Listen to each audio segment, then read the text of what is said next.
오늘은 요한계시록 10장 1절로 11절 말씀, 하늘에서 온 열려진 책자, 이런 주제로 말씀을 나누겠습니다. 지난 시간에 여섯째 나팔을 우리가 살펴봤는데요. 유프라데 강에 결박된 네 사자가 있었는데 그 사자를 풀어주니까 땅에 인간 삶의 셋째를 살해하려고 하는 기병 만살m 중에 만살m에 속한 2만3 있어서 저들을 살해하더라고 그랬습니다. 그런데 땅의 셋째, 그러니까 인간의 셋째 삶은 살해가 됐고 살해되지 아니한 자들이 우상과 음란한 것과 도적질에서 회개하지 않더라. 그리고 오늘 이제 10장으로 넘어옵니다. 여섯째 나팔은 계속됩니다. 그러니까 여러분 원고에 보면 저 위에 머릿말에는 여섯째 나팔 2라고 되어 있을 거예요. 여섯째 나팔이 계속 진행되는 것으로 이해를 하시고 보시기 바랍니다. 첫 번째, 하늘에서 내려온 사자의 손에 열려진 책자, 1절로 4절 주제로 말씀 나누겠습니다. 첫 번째 1절, 그리고 나는 구름을 두르고 하늘에서 내려오는 힘찬 유사한 사자를 알아보았는데 그의 머리에 접해 무지개요 얼굴은 해 같고 그 발 삶은 불의 기둥 같으며. 자, 이 모습을 보면 여느 그 사자와는 좀 다르잖아요. 첫째, 둘째, 셋째, 넷째 사자가 나팔을 불었는데 다섯째, 여섯째 사자도 나팔을 불었잖아요. 그런데 여기 지금 이 하늘에서 내려오는, 구름을 두르고 내려오는 이 힘찬 요 유사한 비슷한 요 사자는 나팔은 불지 않았어요. 그런데 뭔가 가지고 또 뭔가 전하기 위하여 내려오는데 다른 여느 사자들과는 모습이 좀 다르다. 그래서 좀 특별한 사자가 지금 나타났어요. 근데 구름을 둘렀다라고 하는 것이 우리가 요한계시록 시작할 때 1장 7절에 인자가 구름과 결합하여 올 것이다, 오고 있다 라고 하는 내용을 우리는 보았습니다. 그 구름과 결합하여 온 것하고 구름 안에 오는 것하고 그 다음에 구름에 접하여 오는 것하고 조금 다른 느낌이에요. 구름을 둘렀어요. 둘러 입었어요. 페리발로, 이렇게 우리 망토를 이렇게 둘러서 이렇게 입잖아요. 망토. 그런 어떤 모습이에요. 그래서 둘러 입은 어떤 그런 느낌이다. 힘 있는 사자가 아니고요. 이 힘 있는이라는 요 단어가 형용사거든요. 그럼 힘 있는 그러면 그게 분사가 되잖아요. 그러니까 요거는 형용사로 번역을 하게 되면 힘찬 요 정도가 됩니다. 그럼 형용사가 되죠? 예. 그런데, 자, 구름에 대해서 좀 보는데요.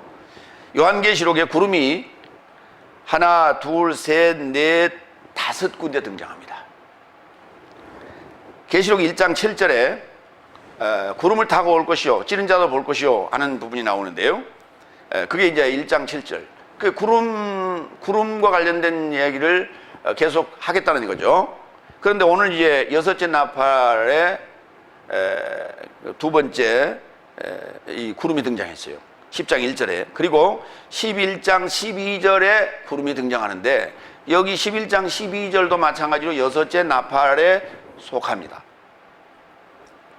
그 다음에 계시록 14장 14절과 16절에 등장을 하는데 거기는 일곱째 나팔에 해당돼요.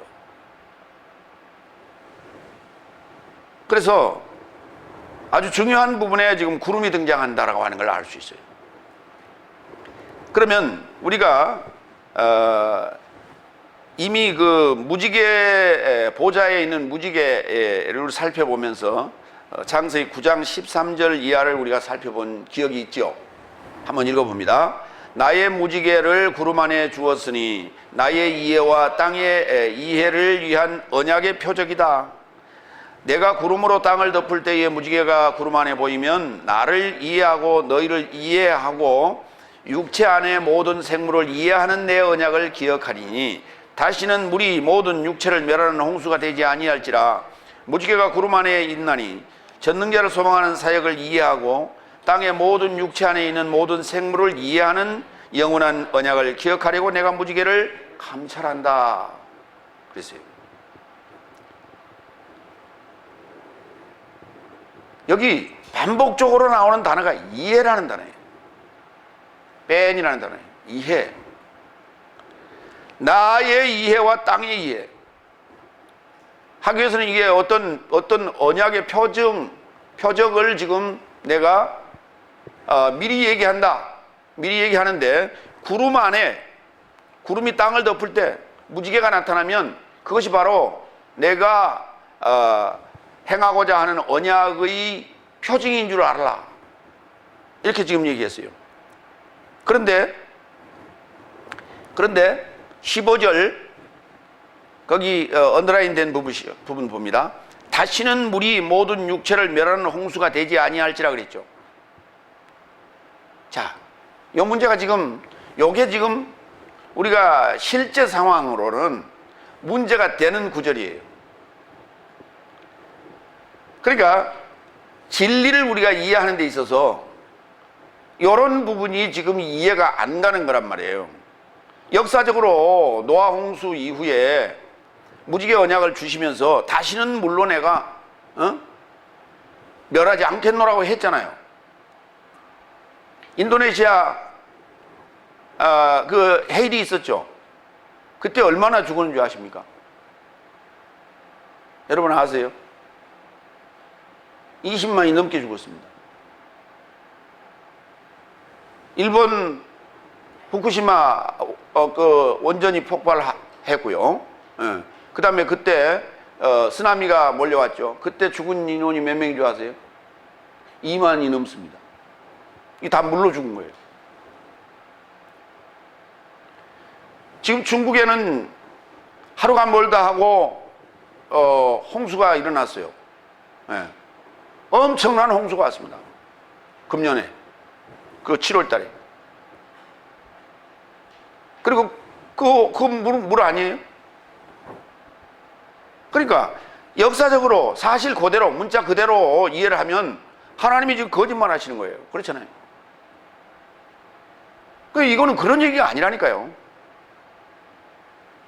그러니까 사실 그대로 우리가 적용을 해서 보면 성경은 믿을 게 못 돼요. 이런 부분을 보면. 이 무지개라고 하는 단어가 캐시에트라고 하는데요. 캐시에트. 다 같이 캐시에트. 네. 캐시에트라고 하는 요 단어가 뭐냐, 무지개. 여기 창세기 9장 노아 홍수 이 부분에만 무지개로 번역을 해놨어요. 나머지는 다 활로 번역을 했어요. 그러면 구름 속에 무지개가 그러니까 구름 보좌에 무지개가 있었고요. 보좌에 무지개가 있었고, 보좌에 무지개가 있다는 말은 활 아니에요. 그 다음에 여기 지금 구름 안에 무지개를 두었다. 구름이 나타나면은 무지개 언약을 우리는 생각을 해야 돼요. 그런데 그 징표가 뭐냐 했더니 다시는 물이 모든 육체를 멸하는 홍수가 되지 아니하리라 했다니까요. 그때 요 언약이 성취될 때에 이걸 성취하려고 구름 안에 무지개가 나타나는 거예요. 구름과 함께 무지개가 나타나는 거예요. 오늘 지금 구름을 둘러 입었잖아요. 요 사자가. 그런데 머리는 무지개였죠. 이 무지개가 나타났다 그러면 무지개 언약을 떠올려야 돼요. 비가 온다 안 온다? 비가 온다 안 온다? 무지개가 뜨면 비가 온다 안 온다? 그러니까 일반적으로 무지개가 뜨면 비가 갤 때 무지개가 떠요. 그렇잖아요. 그걸 가져와라 이 말이에요. 그렇죠? 그 사실 현상을 가져와라. 비가 온 다음에 무지개가 떠요. 그러면 무지개가 뜨면 그때부터는 비의 역사가 아니라는 거예요. 비의 역사가 아니니까 활의 역사예요. 그렇죠? 활을 쏘는 것은 육지용이에요? 이게 바다용이에요? 여러분 한번 대답해봐요. 활은 육지용이요? 바다용이요? 바다에서는 뭘 써? 작사를 써야 되겠죠? 그렇잖아요. 바다에서는 그물이나 작사를 써야 되는 거예요. 육지용이에요, 활이라고 하는 것은. 이건 뭐냐면 여섯째 날은 물에서 빠져나오는 거예요. 예수님께서도 세례 받으신 후에 물에서 빠져나왔어요. 그래서 메마른 땅을 종일 걸어가도 피곤치 아니하고 그랬단 말이에요. 주님께서는 갈릴리 바다가 나타나면은 걸어 다녔어요, 그 위를. 이거는 우리가 기사와 이적이라고 자꾸 그렇게 갖다 붙이는데 그 얘기가 아니란 말이에요. 사상이라고 하는, 물이라고 하는 요 죽음의 사상을 지배하는 거예요, 그때부터. 그리고 그때부터 육지의 사역이 시작되는 거다. 제자들을 물고기 낚는 어부여서 사람을 낚는 어부로 삼겠노라 하는 얘기가 이 얘기예요. 그래서 여기 활이라는 단어를 무지개로 지금 이렇게 번역을 해놨어요. 이 아이는 참 재미난 거예요, 그래 성경이. 그러니까 여섯 날부터는 물이 아니에요. 물의 역사가 아니라고요. 물에서 올라온 거예요. 요 며칠 전에 어제 그저께인가요? 그 뉴스 시간인가요? 그 매미의 우화에 관련된 내용을 그걸 촬영을 해갖고 보여주는 게 있었는데, 매미가 땅속에 습한 곳에서 7년을 있다가 나옵니다. 그 에벌레인 매미가 이제 땅에서 기한이 차면 올라와요. 그래갖고 곧장 나무로 올라갑니다. 나무로 올라가서 나무에 가서요, 다리를 딱 나무에다 이렇게 박고 꼼짝도 안 해요. 못 박는 거예요. 십자가에 못 박는 개념이에요. 그러고 나서 이제 안에서 이게 꿈틀꿈틀 하더니 이게 등짝이 빵 터지면서 나오는 거예요. 나방이 나와요. 그 나방이 나와가지고 알을 전부 다 낳고, 그러고 나서 한 달 정도 실컷 우는 거예요. 실컷 나팔 부는 거예요. 그러고 그 일생이 끝나는 겁니다. 성경이 뭔 얘기하고 좀 비슷하잖아요. 성경이 7날로 되어 있잖아요. 마지막 나팔을 부는 거예요, 지금. 그때가 언제라고요? 마지막 나팔이 불려질 때가 언제라고 그랬어요? 예수님이 언제 오신다 그랬어요? 무화과 나무에 가지가 연해지고 잎이 뭡니까? 푸르른 걸 보면 그때가 여름인 줄 알라 그랬잖아요. 여름에 오신다고요. 여름에 와요. 이 한여름에 온다는 얘기예요. 이 뜨거운 여름. 빛이 있는 강렬한 뜨거움이 있는 그때에 오신다는 거예요. 이게 절기상으로는 오순절에 해당됩니다. 요 뜨거운 여름에 오신다는 얘기 아니에요. 뜨거운 여름에 왔다가는 다 걸려요. 다 피서가가지고 좀 다 걸려, 그 사람들. 물에 갖다 처박아야 됩니다. 그런 얘기가 아니란 말이에요. 예수님이 해기 때문에 가장 강렬한 시기란 말이에요. 뜨거운 시기. 그거를 여름으로 묘사를 했어요. 그때가 추수 시기거든요. 소맥, 대맥을 추수하는 추수 시기예요.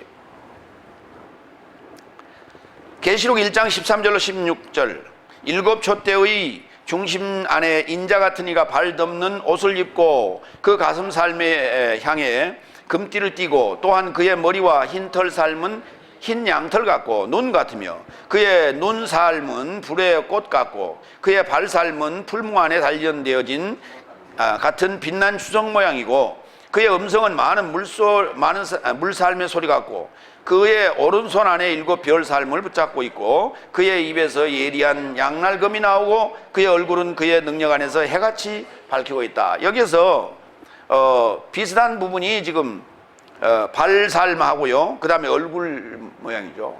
해로 나왔어요. 그러니까 계시록 1장 13절로 16절의 인자의 모습은 아주 상세하게 묘사를 해놓고요.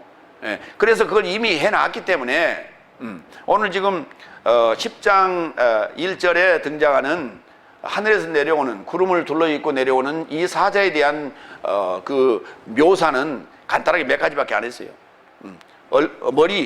머리는 무지개, 얼굴은 해, 발은 불기둥, 요 세 가지만 언급했어요. 그래도 3등분 했잖아요. 그러면 전신을 거의 지금 묘사를 했죠. 그러니까 계시록 1장 13절로 16절에 언급된 그 내용과 유사합니다. 마태복음 17장 1절로 6절 봅니다. 그리고 여섯째 날에 결합하여 베트로스 야고보와 그의 형제 요한네스를 곁에 취하셔서 자신을 낮추고 높은 산속으로 저 삶을 밀어 올리시니 저 삶 앞에서 변형되어졌다. 그리고 그의 얼굴이 해같이 빛났고 또한 그의 옷이 빛같이 휘어지게 되었더라. 그리고 보니 모세와 엘리야가 그와 결합하여 함께 말하는 것이 보여졌다. 그러자 베트로스가 답변하여 예수께 말하되 주여 내 삶을 여기 있도록 함이 좋사옵니다. 만일 당신이 원하시어 초막 셋을 짓는다면 당신에게 하나를, 모세에게 하나를, 엘리야에게 하나를 짓겠습니다. 아직 그가 말하고 있는데 보니 빛난 구름이 덮었고 또 보니 구름에서 소리가 나오며 말하되 이는 나의 사랑하는 아들이여 내가 그 안에서 기뻐하였으니 네 삶은 그에게 순종하라. 그리고 제자 삶이 듣고 저 삶의 얼굴을 떨구었고 심히 두려워하였다. 변화선 사건이죠. 거기에도 보면은 얼굴이 해같이 빛났고, 빛난 구름이 덮었고, 구름에서 소리가 나왔고, 요 상황이 지금 비슷하죠. 그런데 거기 여섯째 날에 결합하여 그랬어요. 어느 여섯째 날이에요? 몇 월 며칠 날이에요? 몇 월 6일 날이에요? 이 날이. 예? 월이 없잖아요. 우리가 생각하는 몇 월, 7월 6일, 8월 6일 이런 개념이 아니잖아요. 여섯 날이에요. 여섯 나팔 부는 여섯 날이에요. 이 상황을 얘기하고 있어요. 이미 그러니까 계시록을 쓰기 이전에 도처에 이 부분을 이해하도록 다 미리 포석을 해놨어요. 요 여섯 날에 관련된 얘기다. 복음서와 관련된 얘기다. 두 번째로 갑니다. 2절 3절. 그의 손 안에는 열려진 책자를 가졌더라. 그리고 그의 오른편 발을 바다에 접해 놓았고 왼편 발을 땅에 접해 놓았다. 그리고 마치 사자가 포효하듯이 큰 소리로 외쳤고 그가 외칠 때 7 천둥살미 자신의 삶을 전하였다. 허허. 아까 지금 마태복음 17장 5절에 보면 빛난 구름이 덮였고 보니 구름에서 소리가 나오면 말하되, 그렇죠? 이 상황과 비슷한 내용이 지금 3절에 기록되어 있어요. 자, 여기 그 손 안에 열려진 책자를 가졌다 그랬어요. 그런데 이 책자가요, 헬라어로 책은 비블로스라고 그래요. 다 같이 비블로스. 근데 비블로스는 여성명사예요. 근데 비블리온이라는 단어가 또 하나 있어요. 비블리온은 중성명사, 중성책이에요. 근데 여기는 이것도 중성책인데 이건 좀 길어요. 비블라리디온. 다 같이 비블라리디온. 이것도 중성책이에요. 근데 이 책을 뭐라고 했냐면 소책자 그렇게 했어요. 작은 책 이렇게 했어요. 그러니까 성경이 보면요 가장 작은 책이 사복음서예요. 요한계시록이 아니고 우리 요한계시록을 자꾸 그러는데 사복음서. 왜냐하면 이 요한복음이 소책자가 될 수가 없죠. 그러한 내용들을 이미 있었던 내용들을 기록하고 있는 것이니까. 그런데 요 책이라고 하는 것은요, 우리가 책을 책방에 가서 사지 않습니까? 서점에 가서 책을 빌리지 않습니까? 가방에 책을 넣고 다니잖아요. 뭐 하려고 넣고 다녀요? 보려고요. 그렇죠? 뭘로 보려고? 눈으로 보려고요. 그렇죠? 그 책에도 냄새가 있어요. 그렇죠? 새 책은 잉크 냄새가 나고요. 그렇죠? 오래된 책은 먼지 냄새가 나고요. 그렇죠? 또 쾌쾌한 냄새도 나기도 합니다. 그런데 그 냄새가 좋아서 책을 빌리거나 책을 사는 사람이 있을까요? 그런 사람 없어요. 그렇죠? 그런 사람 없어요. 먹는 것은, 먹는 음식은 정말 쾌쾌한 냄새가 나도 즐기는 음식이 있습니다. 우리나라의 청국장, 그렇죠? 냄새 아주 고약해요. 그렇죠? 저기 남도에 가면은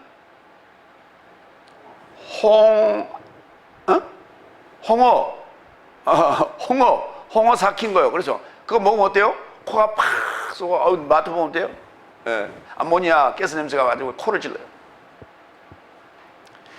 세계적으로 가장 맛있는 과일이 있죠. 예? 그 동남아시아에서 나오는, 아세요? 두리안. 두리안. 이름은 참 좋네. 두리안. 그런데 맛은 1등이래. 그게 맛이 1등이래. 근데 무슨 냄새가 난대? 그랬더니 똥 냄새가 난대. 그런가 하면 유럽 사람들이 가장 즐겨 먹는 생선이 하나 있는데 청어 삭힌 거예요. 그러니까 음식 중에서 이것만큼 고약한 냄새가 없대. 이게 따라올 게 없대. 다른 어떤 음식도 요 청어 삭힌 거를 따라올 수가 없대. 이게 1등이래. 그런데 그 유럽 사람들은요, 청어가 통조림으로 자기들의 식탁에 오르는 그 날을 기다리는 거예요. 1년에 한 번. 그게 그렇게 맛있대. 그러니까 냄새가 고약하고 뭐 하는 것은 먹기 위한 거예요, 주로. 이럴 때. 그런데 오늘 이게 지금 사자의 손 안에 열려진 책이 하나 있는데, 요 비블라리디온이 있는데, 이 비블라리디온 이건 먹는 책이래요. 먹는 책. 옛날에 어떤 이는 공부할 때 영어 콘사이스를 외우고 나서 그걸 다 씹어 먹었대. 왜? 안 잊어버리겠다고. 그런 사람도 간혹 있긴 있어요. 그런데 에스겔서 2장 9절로 10절을 볼까요? 구약에도 이런 책이 나와요. 이게 갑자기 계시록에만 등장하는 책이 아니라 에스겔서 2장 8절에 입을 벌려 내가 주는 것을 먹으라 라는 대목이 나와요. 이따가 또 한번 볼 겁니다. 9절부터 봅니다. 내가 보니 한 손이 나를 향하여 펴시고 그 손에 두루마리 책이 있더라. 그가 그것을 내 앞에 펴시니 그 안팎에 글이 있는데 애가와 애곡과 재앙의 말이 기록되었더라 한데 이걸 먹으래요. 영어 단어도 아니고 이걸 먹으래. 애곡과 애가와 재앙에 관련된 이야기 있는데 그걸 먹으래요. 그걸 먹으면 어떻게 되겠어요? 배 쓰겠어 달겠어요? 그의 오른편은, 그건 이제 그 책에 대해서는 제일 나중에 결론이 나올 거예요. 책은 비블라리디온에 대한 것은 머릿속에 딱 넣어놓으시고요. 계속, 거기다 써놓으세요. 제일 나중에 나올 것이다, 결론이. 그의 오른편 발을 바다에 접해 놓았고 왼편 발을 땅에 접해 놓았습니다. 자, 어디 가면 우리가 이런 모습을 볼 수가 있어요?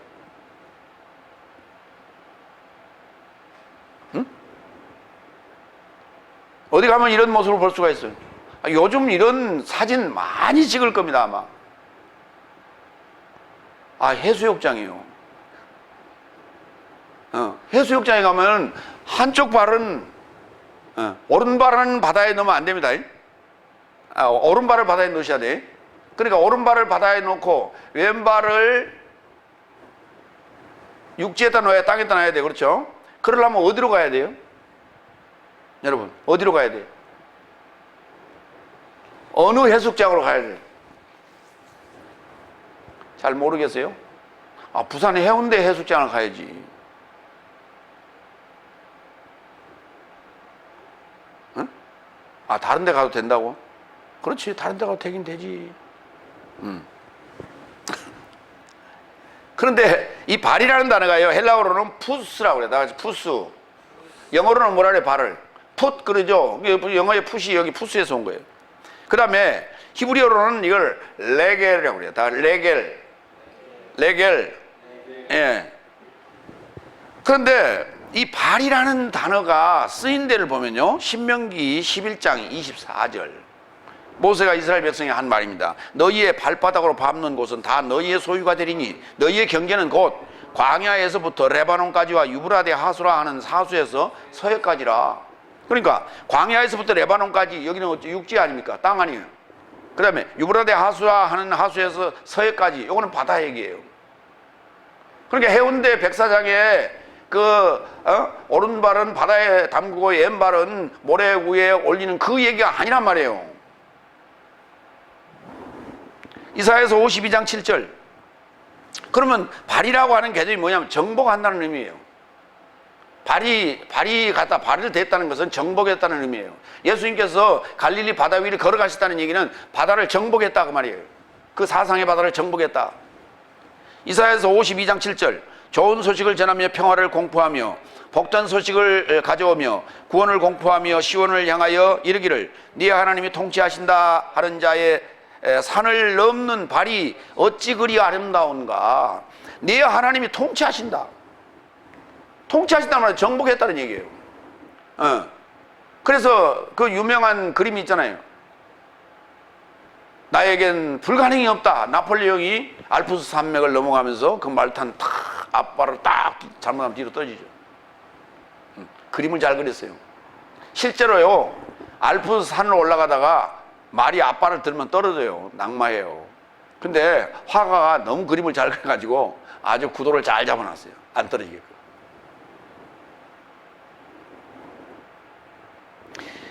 이제 우리는 그걸 상상 자꾸 한단 말이에요. 그렇죠? 아, 저 산을 저렇게 넘으면 그 발이 아름답다. 그럼 우리가 등산 전부 가야 되는 얘기. 그런 얘기 아니잖아요. 정복의 의미라고요. 정복. 그러니까 뭘로 정복을 해? 복음으로 정복해야죠. 땅 밟기 해가지고 그 땅 따먹을 거예요? 그런 식으로 그 미신적인 행위들을 하고 있다고 우리가 지금. 이게 그리스도인들이에요. 땅 밟기. 응? 어느 단체에서 그거 하고 있어요.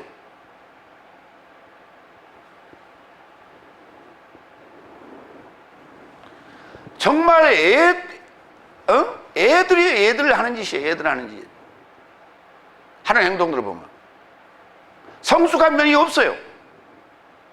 시간이 가면 갈수록 어린아이가 똑같아.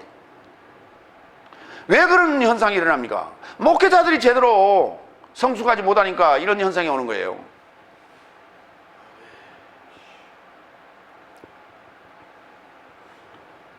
요 지금 일반 뉴스에도 마찬가지고 기독교 뉴스는 말할 것도 없고요. 온통 지금 기독교를 뒤집어 놓은 사건이 하나 지금 최근에 생겼어요. 라이즈 업 코리아, 라이즈 업 무브먼트 해가지고 영어예요. 라이즈 업이. 그래갖고 이동현 목사라고 하는 사람이 대표인데 이 양반이 4년 동안을 여고생을 성 폭행을 한 거예요. 그래서 그걸 2번이나 부모가 와서 각서도 쓰고 했는데 또 계속해서 시집도 못 가게 만들고. 그게 할 짓이에요. 내가 그래서 그걸 자세히 살펴봤는데 왜 살펴봤냐면 2011년에 그 라이즈업 팜플렛이 포스터가 여기 왔었어요. 누가 갖다 주고 갔어요. 청청년들이 그때 갖다 주고 와서 내가 기억을 합니다. 그때 오림교회 담임 목사가 그 설교자로 있고 뭐 그런 걸 봤어요. 그때. 그래 내가 지금 기억을 해. 그래서 야, 뭐 젊은이들이 이런 행사를 한다.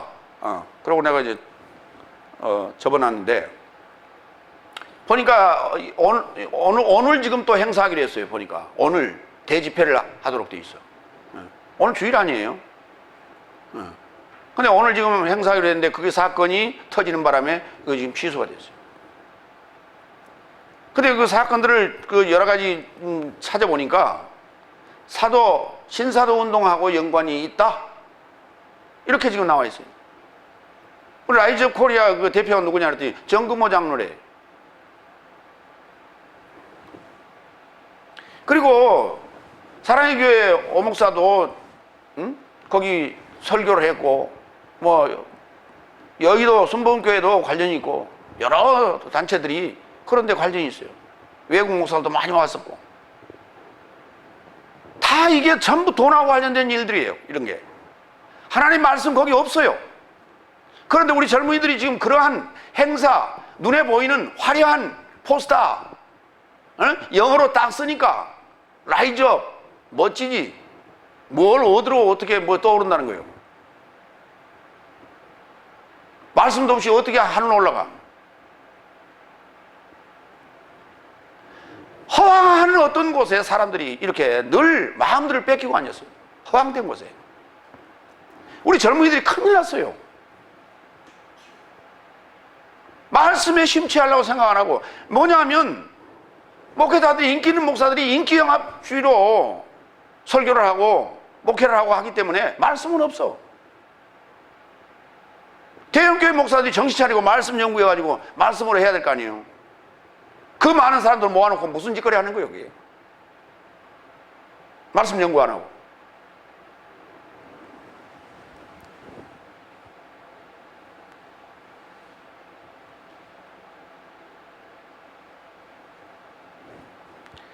지금 뭐냐면 계속해서 우리 70년대, 80년대, 90년대 초까지만 해도 대형 집회를 수없이 했어요. 그 다 뭐 때문에 했느냐? 다 돈 때문에 했어요. 돈 벌려고.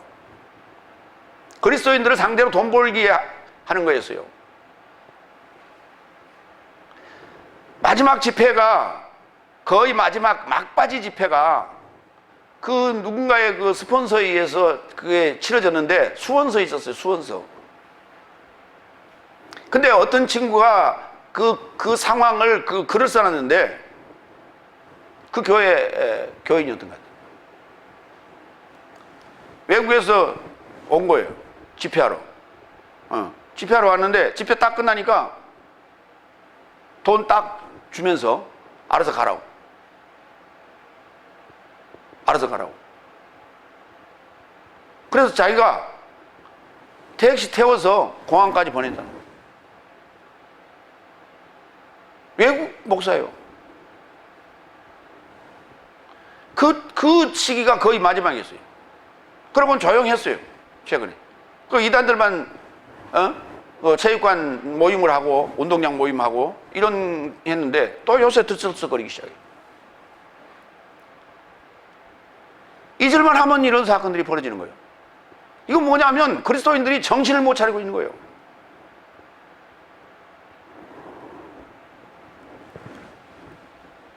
오죽하면 성경에 써놨을까요? 머리가 텅 빈 자라 하지 말라. 진짜 머리가 텅 비었어요. 락하라. 그 예수님께서 미리 아시고 거기 써놨다니까. 머리가 텅 비었어도 그렇게 얘기하지 말라고. 근데 머리 텅 비었으니까 어때요? 채워 넣어야 될 거 아니에요. 그 텅 빈 머리에다가. 거기 채우려고 생각 안 하고 텅 빈 자들을 끌고 다니면서 이리 이용하고 저리 이용해 먹고.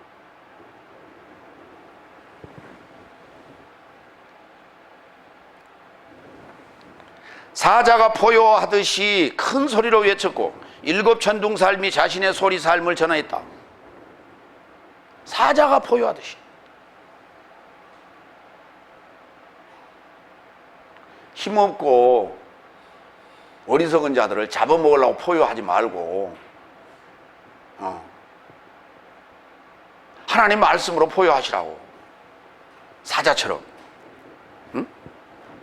계시록 4장 5절로 7절 볼까요? 이미 지금 그 보좌의 상황입니다. 하늘 보좌의 상황을 묘사해놨는데, 그리고 보좌에 번개와 천둥과 음성이 나오고 보좌 앞에 켜진 등불 일곱 등살미 있으니, 거기 그렇죠?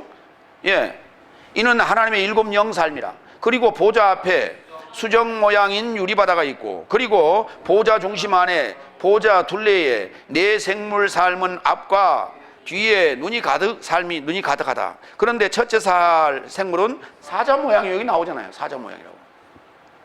둘째 생물은 송아지 모양이고 셋째 생물은 사람 같은 얼굴을 가졌고 넷째 생물은 날아가는 독수리 모양이다.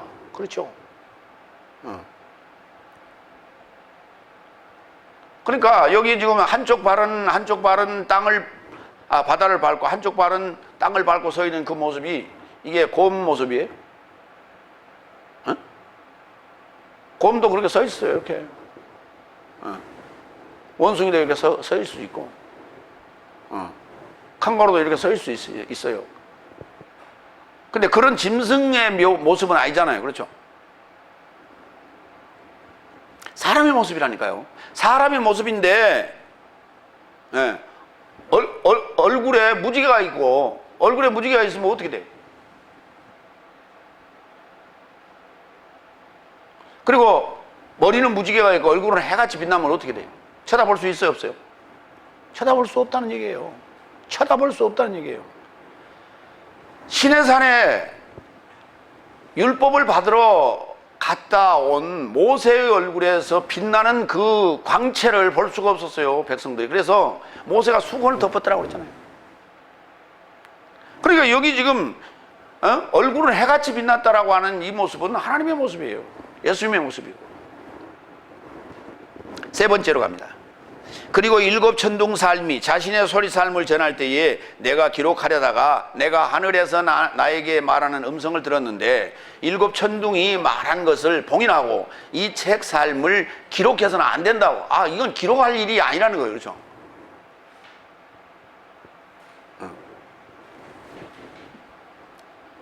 내가 간혹 이제 강의하다 말고 기록하지 말고 머리에 집어넣으세요. 내가 이런 얘기를 종종 많이 했는데, 기록이라고 하는 것은요, 딱 접어서 집어넣으면 그때부터 끝이에요. 그러니까 될 수 있으면 기록을 하되 머릿속에 넣으려고 하라고요. 그리고 다 넣으면 그때 집어넣으라고요. 머리 나쁜데 기록 안 해놓으면 그거 뭐 다 할 수 있어요? 다 외울 수 없지. 그러니까 기록이라고 하는 것은 그걸 이해하고 머리에 집어넣기 위한 기록이어야 된다는 거예요. 노트. 그러지 그걸 정리해가지고 꽂아놓기, 책으로 꽂아놓기 위해서 기록하지 말라는 거예요. 기록이라는 의미는 그런 의미로 지금 여기서 받아들여야 돼요. 봉인 개념도 그런 개념이에요. 우리 왜 책 만들면 책이 팔리면 뭐가 들어와요? 책값이 들어오겠지. 근데 책을 쓰는 사람이 있고요, 책을 출판하는 데가 있고요, 책을 판매하는 데가 있고 그런 거예요. 그렇죠? 그거를 나눠서 할 수도 있고 한 군데서 할 수도 있는 거예요. 그렇죠? 근데 책을 써서 출판사에 맡겨서 책이 나오는 것은 출판비를 줘야 되겠죠. 책값을, 인쇄비를 줘야 되겠죠. 그리고 판매처에서 판매가 되면 그때부터 수입이 들어오겠죠. 책값이 들어오겠죠. 그 중에 일부를 저작자에게 줍니다. 그렇죠? 저작자에게 주는데 그걸 뭐라고 불러요?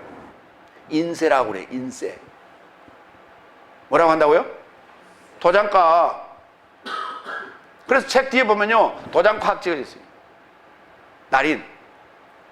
이해되세요? 이거 누구 거다?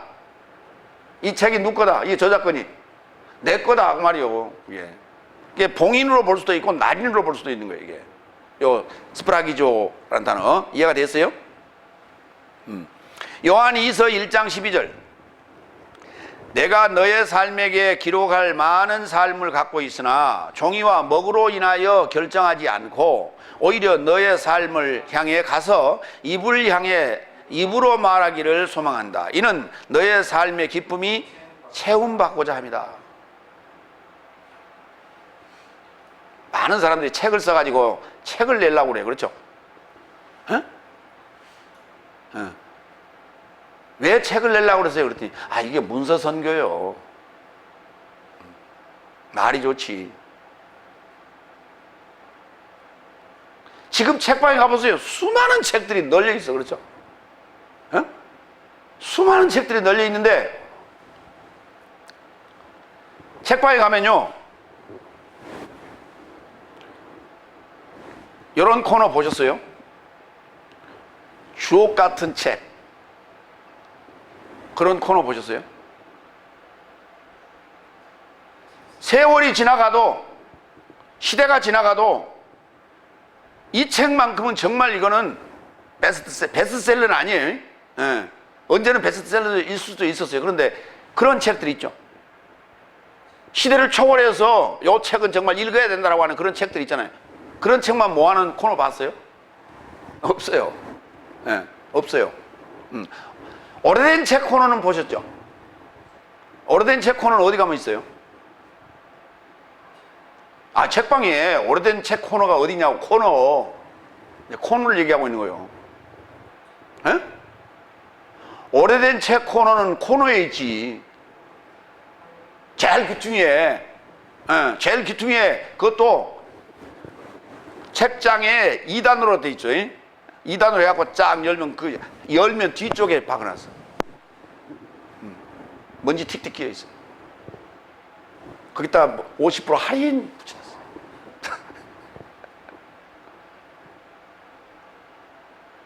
그러니까 그런 책이 없다니까.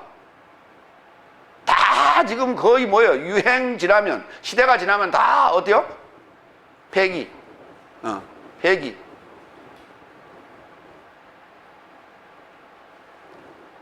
폐기. 정말 이 책만은 소유해야 돼. 이런 게 없어요.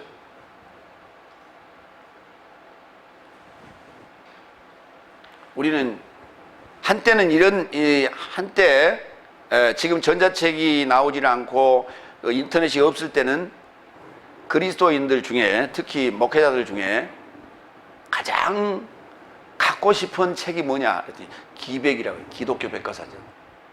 이걸 소유하기를 원했어요. 다들. 굉장히 비싸요. 지금은 그거 안 사요. 왜 안 사요? 기백 필요가 없어요. 네이버에 가서 따다닥 검색하면 다 나와. 지금 이 시대가 그런 시대가 됐어요.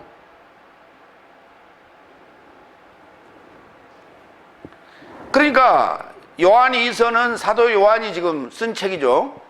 네, 사도 요한이 썼는데 내가 책으로 종이에다 먹으로 이렇게 정해놓지 않고 딱 거기는 정해놓죠. 글로 쓴다는 말은 무슨 말이에요? 결정해놓는단 말이에요. 정해놓은 거예요. 그렇죠? 그러니까 거기 잘못 써놓으면 어떻게 돼?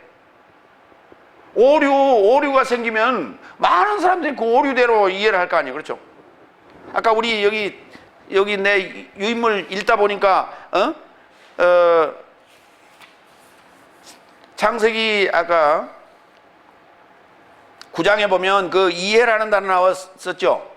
이해가 많이 나오는데 14절에 보니까 그 이행이라고 잘못 써놨죠.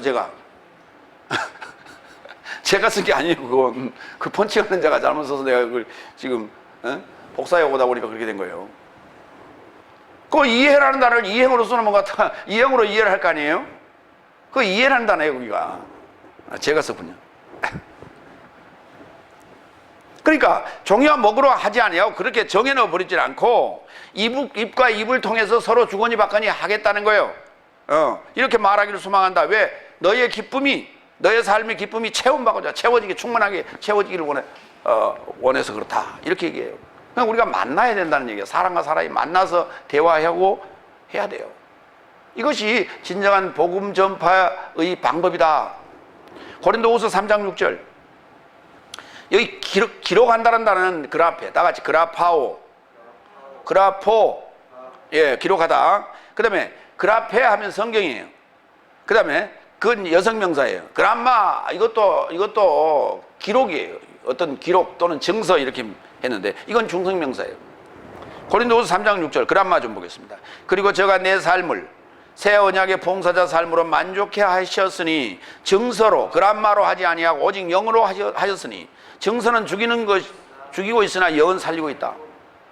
그러니까 사도 요한이 말로 입과 입이 서로 얘기하는 것은 이거는 뭐예요? 영이라고요. 호레마 해설 조건에까지 설명하는 거. 그런데 증서는 죽이는 거다. 이거 안 풀리면 죽는 거요. 그거 글로 써놓은 그런 해석이 아니에요. 해설이 아니에요. 아무리 해설을 잘 써놔도요, 이해가 잘 안 돼요. 왜? 저자가 설명을 해줘야 돼요. 저자가 설명을 해줘야 돼요. 여러분, 신학교에서 또는 학교에서 공부하셨죠? 뭘로? 책으로 했잖아요. 그렇죠? 책으로 했는데 책을 하나를 선택을 하지 않습니까? 교과 과목을 선택을 해가지고, 그래가지고는 어때요? 선생님이, 교수님이 그걸 어때? 쭉 읽고 설명하고 하잖아요. 뭐 읽어보면 될 거 왜 설명을 왜 해? 책의 한계가 그런 거예요. 책의 한계가 그래. 성경도 마찬가지. 이걸 몇 번을 개정을 했어요. 근데 많은 이들이 성경을 끊임없이 읽어요. 그렇죠? 근데 이해가 됩니까? 안 되잖아요. 그래서 설교들로 나오는 거예요. 이리 찾아다니고 저리 찾아다니고 하는 이유가 바로 거기에 있어요. 정서는 죽이는 것이고 그람마는 죽이는 것이고 영은 살리는 것이다. 그게 영이라고 하는 것이 여기서 영 그래버리면 영으로만 그냥 이해하면 안 돼. 그래마로 이해해야 돼. 예. 내가 이르는 말이, 내가 이르는 그 해설이 영이요 생명이라고 했잖아요. 예수님께서. 요한복음 6장 63절에서. 두 번째로 넘어갑니다. 계시록 10장 5절로 7절. 하나님의 비밀이 일곱째 사자의 음성 나팔에 완성된다. 예. 이제 그 일곱째 나팔에 완성된다라는 그 내용을 오늘 지금 하늘에서 내려온 요 사자가 지금 얘기하는 거예요. 여섯째 나팔에 이 얘기가 지금 나오는 거예요. 그러니까 일곱째 나팔이 굉장히 중요하다는 얘기를 하고 있는 거예요. 일곱째 나팔. 그러니까 여섯째 나팔은 이 증서와 같은 그람마와 같은 거라면 일곱째 나팔은 해설이라는 거예요. 사복음서는 그냥 기록된 말이에요. 그러나 서신서들은 설명이에요. 근데 설명인데 그것도 글이거든요. 또 그거 뭡니까? 누군가 설명을 또 해야 돼. 그걸 설명을 했는데도 또 설명을 또 해야 돼. 그래서 우리가 공부하는 거예요. 그래서 우리가 늘 듣는 거예요.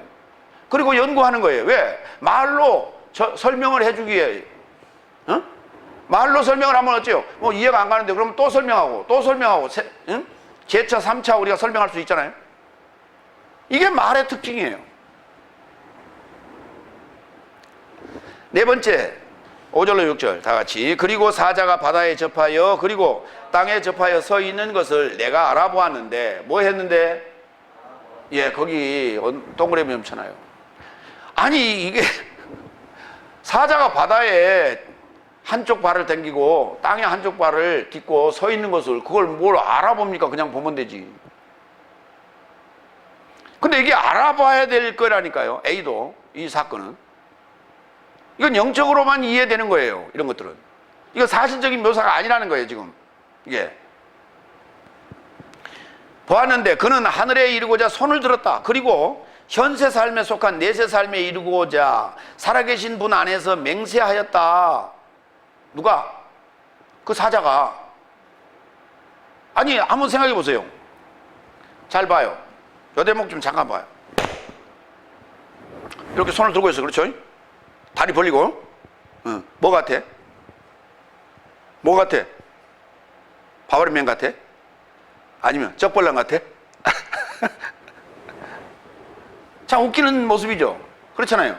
그런데 그거를 알아봤대요. 그렇죠? 누가? 사도 요한이 알아봤어요. 그렇죠? 그런데 하늘에 이르고자 손을 들고 또 그 안에서 맹세를 했다고요. 사자가 맹세를 했는데 거기 뭐라고 써놨냐면 현세 삶에 속한 내세 삶에 이르고자 살아계신 분 안에서 맹세하였다는 거예요.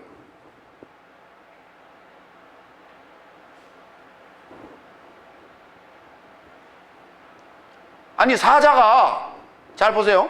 사자가 지금 손을 들고 맹세를 하죠. 그런데 나는 현세 삶에 속한 내세 삶에 이르고자 살아계신 분 안에서 맹세한다. 그 말을 했단 말이에요? 아니라니 그 말은 안 했어요. 그 말은 안 했어. 그렇죠? 그 말을 했단 말은 없단 말이에요. 그런데 그 상황을 지금 인지를 하고 요한이 써놓은 거라니까. 맹세를 하는데 어디 안에서 맹세를 했다고요?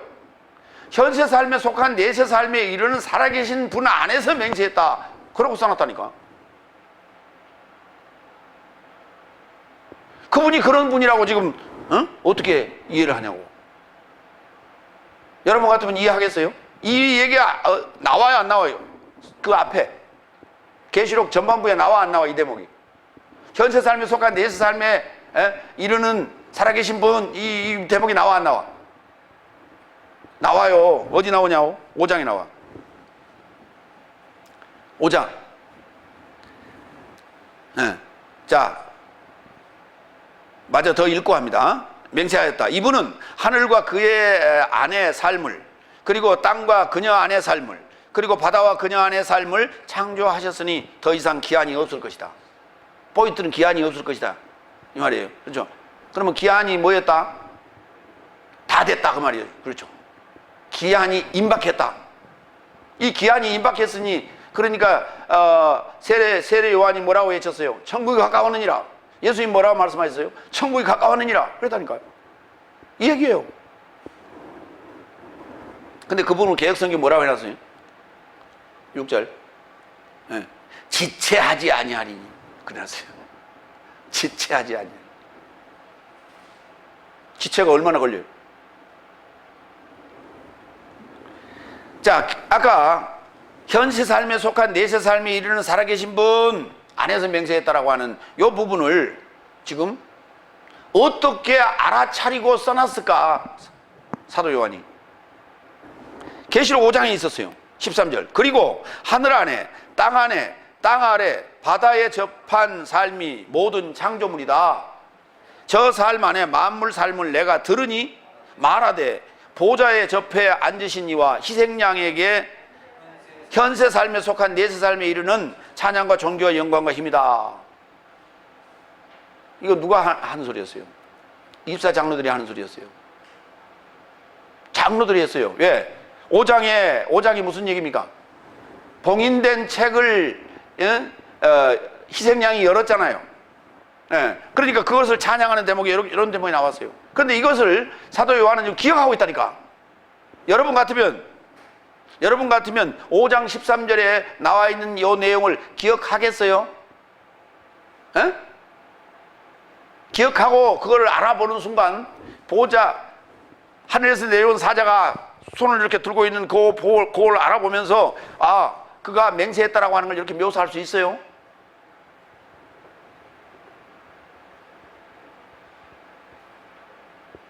저 같으면 하겠어요? 5장 13절에 있는 거 기억하겠어요?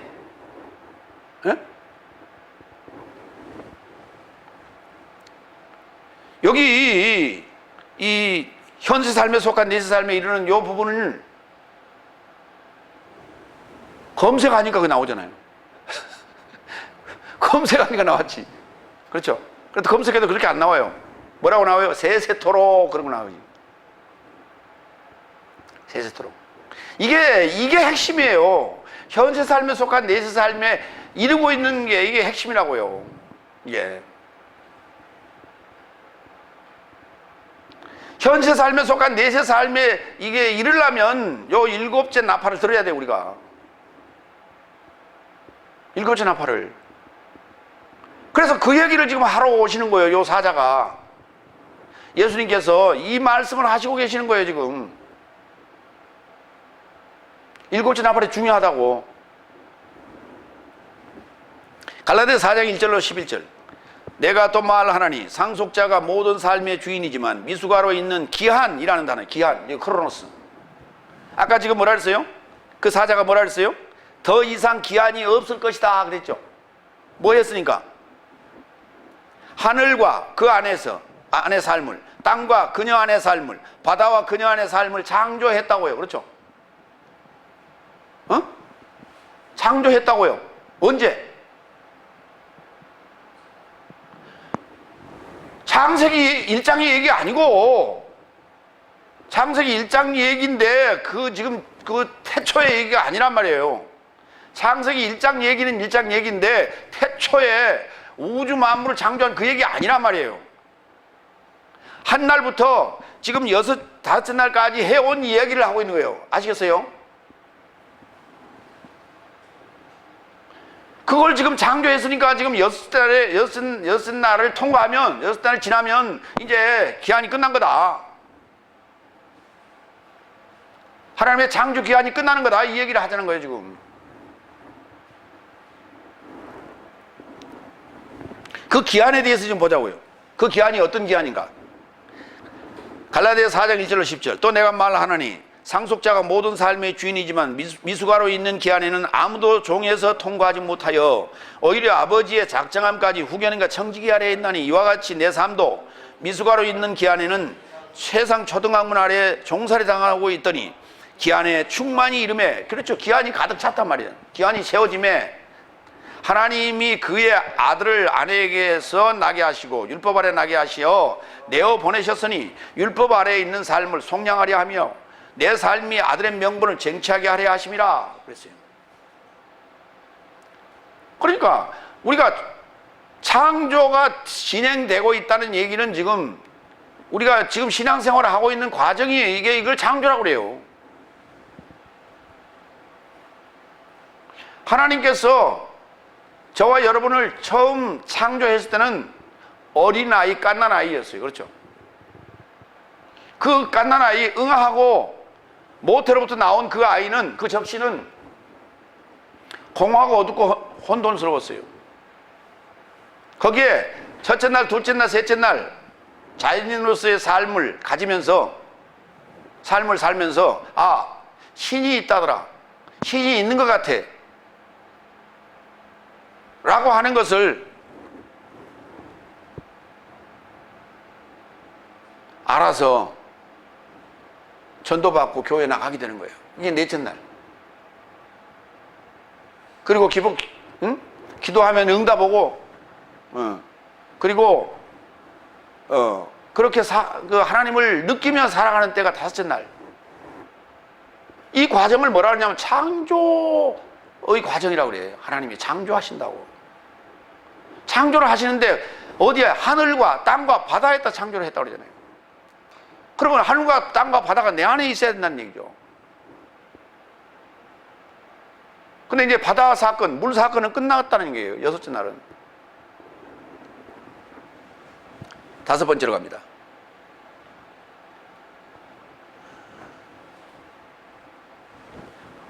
7절. 오히려 일곱째 사자의 음성의 날 안에서 나팔 불자는 때에 하나님의 비밀이 자신의 종 삶, 예언자 삶에게 전하신 복음 전하신 것 같이 완성될 것이다.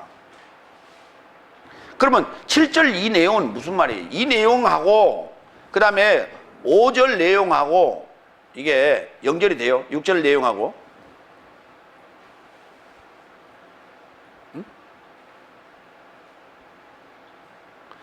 지금 6절에 현세 삶에 속한 내세 삶에 이루고자 살아계신 분 안에서 맹세하셨다라는 그 맹세가 일곱째 날이에요. 맹세란 단어가 일곱이요. 이게 이 의미가 일곱째 날로 완성을 하시게 되는 거예요. 일곱째 날에 맹세를 하신 거예요. 지금. 근데 그게 뭐냐 그랬더니 내세 삶에 관한 얘기라니까. 일곱째 날은 여러분이 지금 죽으면 천국 갈 것이다. 죽으면 부활할 것이다. 죽으면 그때 휴거될 것이다. 라고 하는 등의 그렇게 믿고 있었던 이 미래 사건이 일곱째 날에 현실화된다는 얘기예요. 그래서 일곱이라는 단어를 맹세라는 단어를 쓰고 있어요. 그런데 일곱째 날에 그냥 들어가면 되느냐고요? 아니요. 일곱째 나팔의 음성을 들어야 돼요. 그래야 돼요. 제가 나팔 불고 있는 것은 지금 여섯 나팔이기도 하고 일곱째 나팔이기도 하고 첫째 나팔이기도 하고 다섯째 나팔이기도 하고 그래요. 이게 제가 지금 불고 있는 나팔이. 그런데 여러분의 상태에 따라서 그것이 여섯째 나팔이 되기도 하고 일곱째 나팔이 되기도 하고.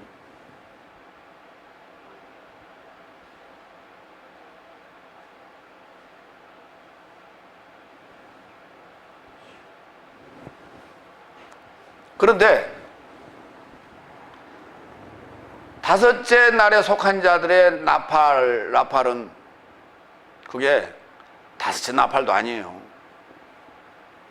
그는 우리 나팔 들어보셨죠? 응? 첫째 나팔부터 지금 여섯 나팔까지 다 들어보셨잖아요. 그 내용을 보면 그게 지금 다섯째 날에 속한 후견인과 청지기들의 나팔 소리 같이 들려요? 보여요? 천만에요. 아니라고. 음이 분명하지 않아요. 그 음은. 지금 여기 계시록이 기록된 여기 그 나팔 소리는 음이 분명해요. 그렇죠? 그런데 후견인과 청지기들의 나팔 소리는 음이 분명하지 않다니까. 삼위일체도 제대로 못 풀고 앉았고 있고, 성경도 엉뚱하게 번역해서 풀고 앉았고 있고, 해석도 엉망으로 하고 앉았고 있고, 그건 나팔 소리가 아니에요.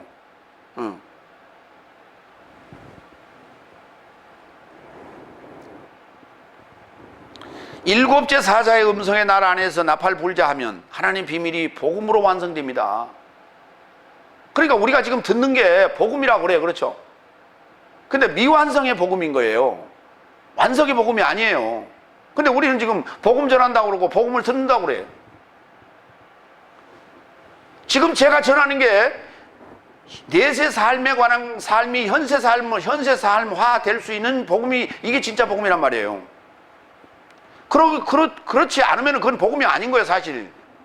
복음의 일부분이지. 그래서 우리가 부분적으로 아나, 부분적으로 전하고 부분적으로 아나 그래.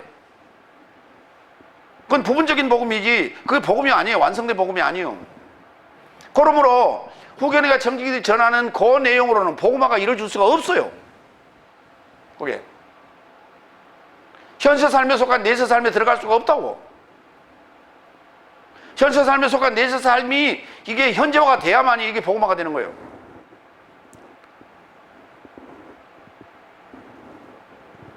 그렇게 복음화가 된 자를 뭐라고 하느냐? 고린도전서 4장 1절. 이처럼 사람은 내 삶을 그리스도의 일꾼과 하나님의 비밀의 청지기 같이 여기라 그랬어요. 하나님의 비밀을 가진 자가 돼야 돼요. 이걸 청지기라고 불러요. 이걸 진짜 하나님의 청지기.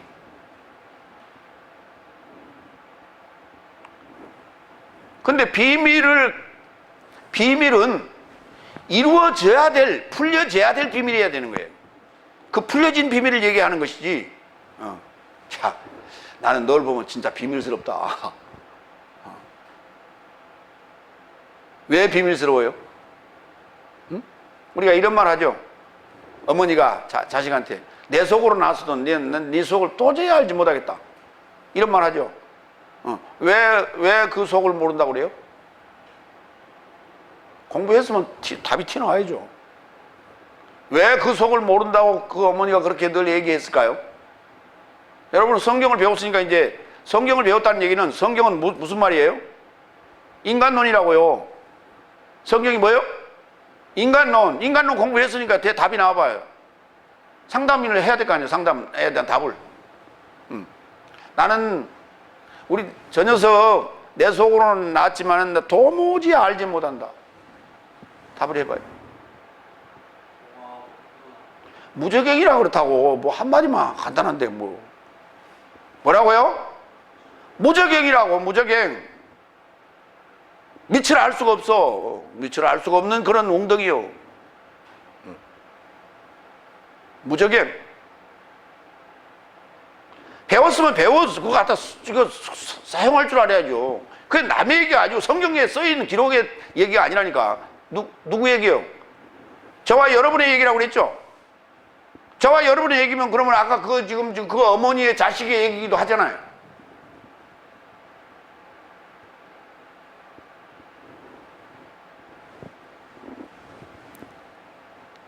갈라디아서 1장 8절.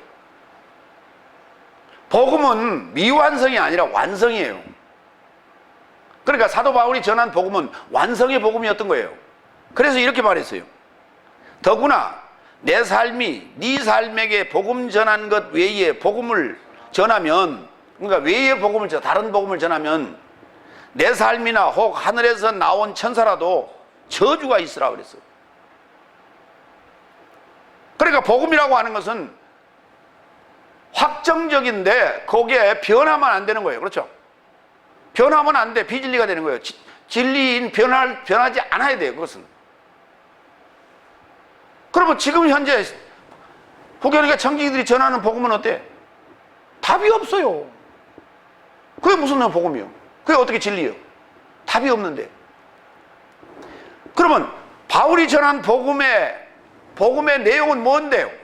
생부림. 다 같이 얘기해. 생부림. 큰 소리 얘기해. 이게 지금 속에서 티 나오냐 안 티 나오냐 이게 속에 안 들어있으니까 안 티 나오는 거예요 지금. 따라해도 잘 안 돼. 왜? 내 것이 안 돼서. 다 같이 복음이란 생부림.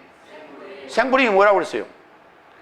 그리스도 예수의 탄생과 그리스도 예수의 부활과 그리스도 예수의 임재에 관한 내용이 뭐 됐다? 뭐 됐다?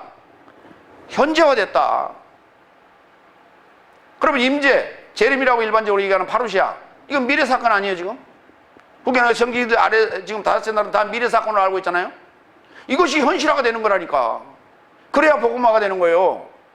이런 복음화된 내용을 이거 외에 다른 것 전하면 뭐가 온다고? 저주. 어디서 온 사람이 전해도? 하늘에서 내려온 사자가 전해도 이거는 저주. 그건 저주거리다. 분명하게 이렇게 써 있어요. 근데 이 복음에 대한 연구 안 해. 복음이 뭔지를 지금 연구 안 하고 있어요.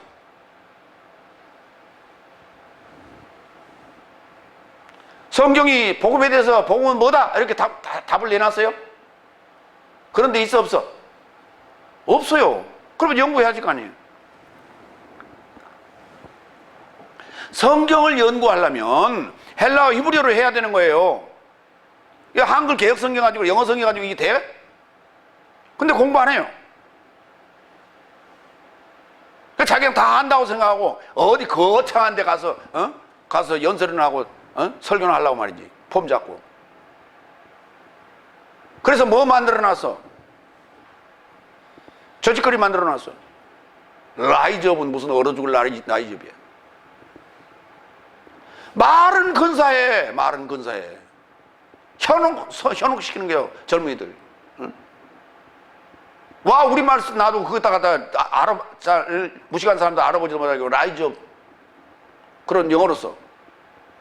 거기 참여하는 젊은이들 중에 그 제대로 알아듣는 사람이 몇 명이나 돼. 괜히 가서 개폼 잡는 거예요. 거기 가서 무식한 젊은이들이.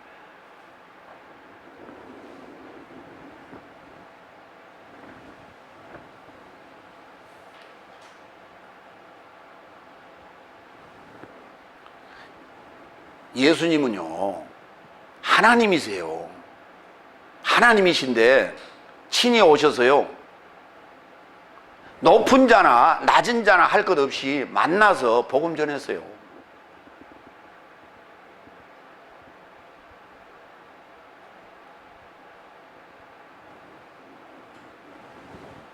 폼 잡지 않았어요.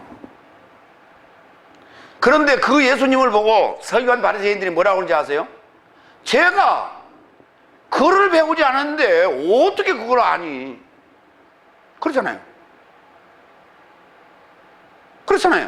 글을 배우지 않았는데 어떻게 글을 읽어? 하나님의 말씀을. 회당에 들어가서 성경을 열어놓고 이사야서를 읽고 그걸 해석을 하잖아요. 글을 배운 적이 없는데 어떻게 그게 가능하냐 이게.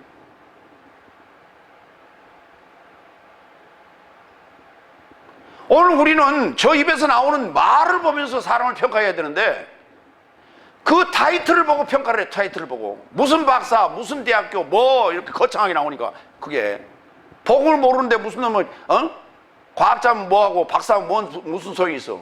하나님 말씀을 모르는데. 그런데 그 프로필의 사람들은 놀아난다 이 말이에요. 거기에 모여든다니까. 그걸 이용해 먹는 거예요. 또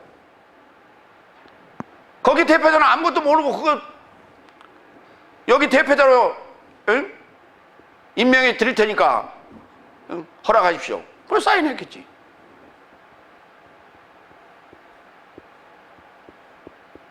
자기 명예에 먹칠하는 줄 모르고.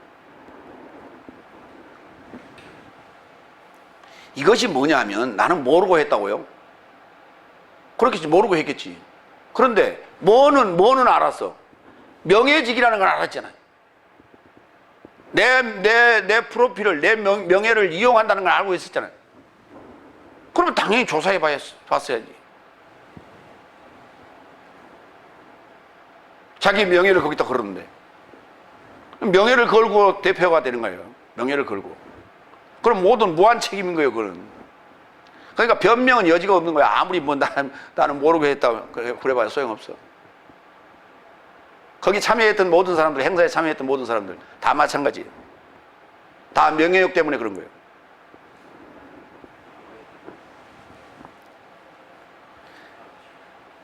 바울이 전한 복음 외에, 주님이 전한 복음 외에 다른 걸 전하면 다 뭐이라? 저주가 있으라. 아예 그냥 막말을 해놨어요. 왜 이 얘기를 했을까? 바울이 자신 있으니까. 자신 있으니까 이 얘기를 해. 로마서 1장 1절로 4절. 여기 있어요, 답이. 사도로 초청된 예수 그리스도의 종 바울은 하나님의 복음에 이르고자 택함을 받았으니, 거기에요. 그게 핵심이에요. 하나님의 복음에 이르고자 택함을 받았으니, 하나님의 복음화 하려고, 하나님의 복음화 되려고 초청을 받았다고, 택함을 받았다고. 저와 여러분은 뭐라고요? 다 같이 따라합니다. 저와 여러분은 뭐라고? 하나님의 복음화 하려고, 복음화 되려고 지금 택함을 받은 거라니까. 복음화가 안 되면 그거는 뭐요? 개털이라니까. 개털이요. 부끄러운 구원 받으면 뭐 개털 모자 쓰고 천국에 가서 뭐 그거 문지기 한다고? 천만의 말씀. 거기는 개털 모자 못 들어가. 영광의 면류관만 들어가요. 절대 개털 모자 못 들어갑니다. 그런 말에 우리는 속아 넘어간다고. 착각. 속아 넘어가. 왜 그 프로필이 빵빵한 양반이, 왜 그 큰 교회 목사가 그런 소리를 해? 그 얘기를 왜 해? 부끄러운 구원, 개털 모자, 이 얘기를 왜 해? 개털 모자 쓰고 있는 사람 다 나가세요, 그래야 돼. 부끄러운 구원 얻을 사람 다 나가세요, 그래야 돼. 그렇지 않으면 제대로 성경 아세요 라고 얘기해야지.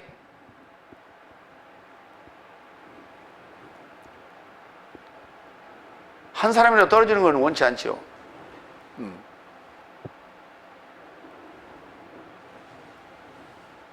그런다고 거짓말을 하면서 그렇게 구슬려서 데리고 있으면 안 되는 거예요.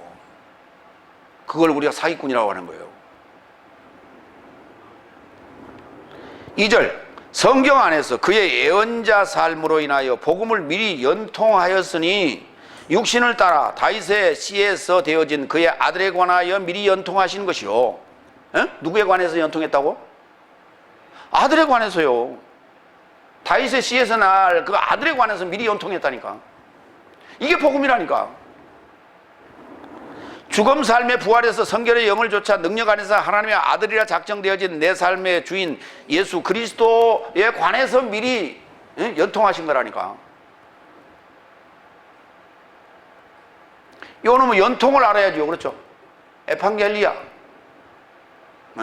에판겔리아. 이 연통을 알아야지. 왜? 에판겔리아는 전부 약속으로 떠났는데 맨날 약속만 해. 맨날 약속만 해. 그래서 약속의 땅으로 간대. 성경 어디에 약속의 땅이라는 말이 어디 있어? 이스라엘 땅을 어디에 약속의 땅이라고 어떻게 누가 그랬어? 그런 말 없어요. 저건 지금 현재 살고 있는 유대인들, 저 유대 땅에 살고 있는 이스라엘 저 사람들이 만들어낸 말이에요. 성경에 없어. 그런데 저들의 욕구를 채우기 위하여 만들어낸 말이에요. 약속의 땅이란 말이. 근데 이스라엘과 관련된 일을 하고 거기서 뭔가 배움을 좀 배웠던 사람들은 전부 써놓은 책에 보면 전부 약속의 땅이라고 써놨어요. 그걸. 에레츠가 약속의 땅이요?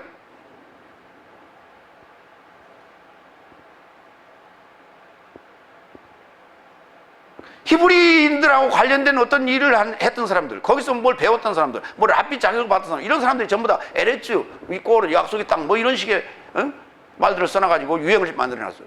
성경에 약속의 땅이란 말 없어. 그럼 엉뚱한 약속이 왜 온통 연통이라는 에판겔리아를 약속으로 전부 다 뒤집어놨어요. 이게 사단의 장난 아니냐 말이에요.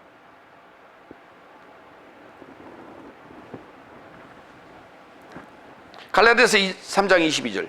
오히려 성경이 모든 삶을 죄 아래 가두었으니 이는 그리스도 예수의 믿음에서 난 연통이 믿는 삶에게 주어지게 하려 합니다. 그리스도 예수의 믿음에서 나온 연통이 믿는 삶에게 주어지게 하려 합니다. 저와 여러분에게 믿음의 선진들이, 믿음의 장로 삶이 받은 게 뭐냐면 연통이란 말이에요. 그리스도 예수에 대한 연통. 할렐루야. 그리스도 예수가 아브라함보다 먼저 있어서 나중 왔어요. 그리스도 예수가 아브라함보다 먼저 있어 나중 왔어. 나중 하죠. 그렇죠. 세례 요한보다 먼저 와서 나중 왔어. 다윗보다 먼저 왔어 나중 왔어. 그런데 그들은 다 그리스도 예수에 대한 연통을 받았다니까. 미래에 있을 일을 다 보았다니까. 이걸 연통이라고 하는 거예요. 에판겔리아, 연결된 소식. 아브라함도, 다윗도, 예언자들도, 샤가라, 바가라까지도 그리스도 예수에 대한 연통을 쭉 받았다니까. 연결된 소식을. 그래서 성경을 쓴 거예요.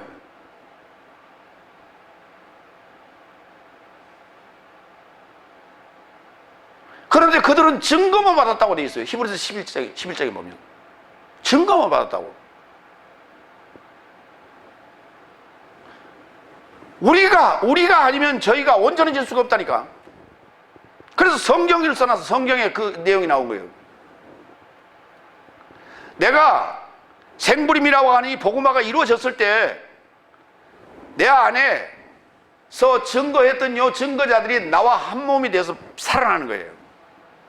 산자가 되는 거예요. 이게 그 사상이 그 존재가 내 안에서 꿈틀꿈틀하고 같이 살아서 움직이면 내가 어떻게 무거워서 다녀? 응? 내 안에 수만 명이 있는데 그 사상이 하나의 소식으로 연결된 소식으로 현실화된단 말이에요. 이걸 복음이라고 한다. 복음화라고 한다. 그거를 한마디로 얘기하면 그리스도 예수 그런단 말이에요. 그러니까 그리스도 예수의 탄생과 그리스도 예수의 부활과 그리스도 예수의 임재를 복음이라고 한단 말이에요. 이거를 미래에 있을 이거를 임재까지에 해당되는 우리가 지금 미래의 사건으로 생각하는 재림 요 사건까지를 믿음의 선지들은 다 봤다니까. 그러고 써놓은 거예요, 성경에. 이것이 현실화가 됐을 때 우리가 복음화가 됐다 이렇게 말한다 이 말이에요. 그게 언제 이루어진다고요? 일곱째 날 일곱 나팔을 불 때 이 일이 완성되는 거예요. 이 복음화가 완성되는 거예요. 근데 날이 뭔지도 모르고 앉은 사람들이 어떻게 그게 복음화가 이루어져요? 날이 뭔지도 모르고 있는데. 세 번째, 계시록 10장 8절로 11절. 열려진 책자를 삼키고 너를 예언함이 마땅하다. 아까 또 얘기가 또 나와요. 그렇죠? 처음에 나왔던 얘기가 또 나와. 책을 뭐 하라고요? 먹는 책이 있대. 먹는 책. 그게 초콜릿으로 만들었어요? 아니라니까.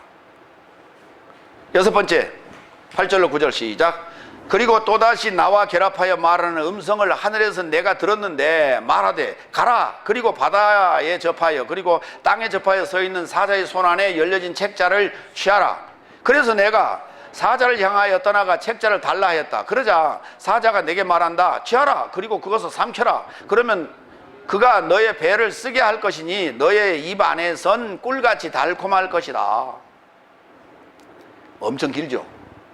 엄청 긴데 앞에 나왔던 얘기들 그걸 계속 앞에 또 계속 써놓으니까 길어서 긴 거예요. 내용 간단해. 뭐 하라고요? 누구더러? 요한더러 그 하늘에서 내려온 사자의 손에 있는 그 열려진 책을, 그 책자를 갖다 먹으라 그랬어요. 갖다 삼켜라.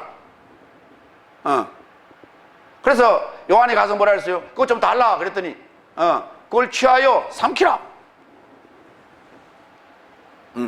그러니까 취하라 그랬죠. 취하라 그랬는데 가서 달라고 그러니까 이걸 취하여 뺏어서 삼켜라. 그 사자가 나한테 그런 거예요. 그런데 그러면서 뭐라 그러냐면 뭐라 했어요? 너의 배는 쓰고 입에는 달콤할 것이다. 꿀같이.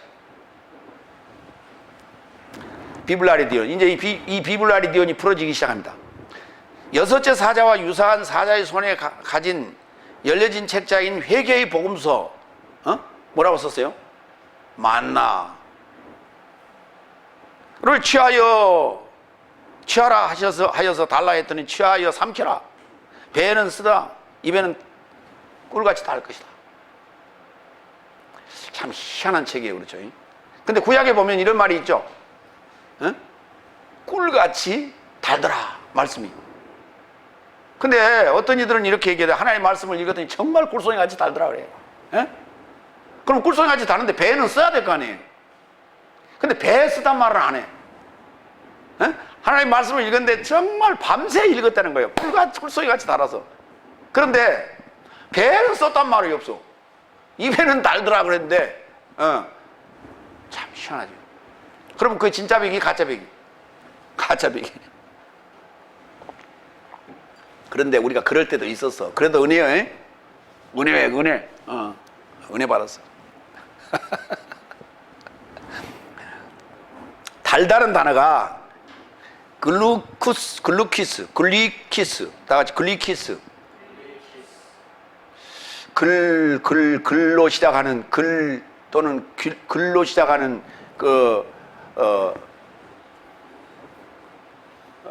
단성분에 대한 게 뭐 있는데 영어로 글루타민? 뭐 이런 말 있죠. 그게 여기서 나오는 거예요. 이게 달다는 의미. 마태복음 3장 4절로 6절. 그런데 요한네스 그는 세례 요한을 얘기합니다. 낙타 털로부터 그의 옷을 가졌고 그의 허리 둘레에 가죽띠를 띠고 그의 음식은 메뚜기와 석청이더라. 석청이 달죠. 꿀같이.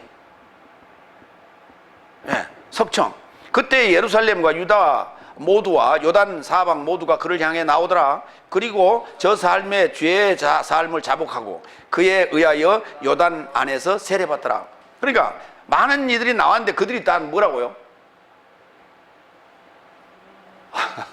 어떤 거는 메뚜기고 어떤 거는 꿀송이고.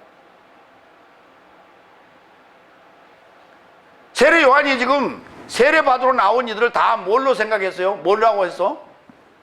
그걸 먹이라고 했다니까. 음식. 예수님도 그랬죠.